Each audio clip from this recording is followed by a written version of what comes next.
बीड तालुक्यातील साक्षरा पिंपरी गावावर सिंदफणा नदीच्या पुरानं दुःखाचा डोंगर कोसळला। काही क्षणात होत्याचं नव्हतं झालं आणि एक कष्टाळू कुटुंब उघड्यावर आलं। नदीच्या तीरावर असलेलं मधुकर साहेबराव काशीद यांचं घर काही क्षणात नदीच्या लाटांमध्ये विलीन झालं आणि शेतीही पाण्यामध्ये वाहून गेली।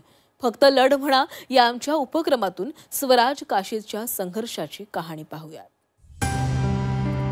हा आहे स्वराज काशीद।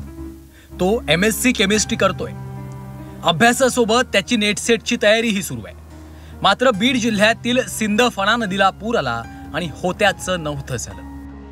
साक्षाळ पिंपरीत असलेली शेती पाण्यात वाहून गेली आहे, तर त्याच्या घराचीही पडझड झाली। त्यामुळे स्वराज दररोज पुलावर बसून उद्ध्वस्त झालेलं घर आणि वाहून गेलेलं पीक पाहत बसतोय। शिक्षणासाठी पैसेच नसल्यानं पुढचं शिक्षण कसं होणार याची चिंता त्याला सतावतीये। 30 फूट असं खोदून पूर्ण शेती गेलेली आहे। ऊस नाही राहिला, मोसंबीचा बाग उद्ध्वस्त झाली, मागे बघू शकता। म्हणजे पुढचं शिक्षण जे आहे ते आज पूर्ण अंधारातच असल्याचं जमा झालेलं आहे। स्वराज काशीदचं पुढचं शिक्षण सुरू ठेवण्यासाठी तुम्ही त्याला थेट त्याच्या बँक खात्यात मदत करू शकता।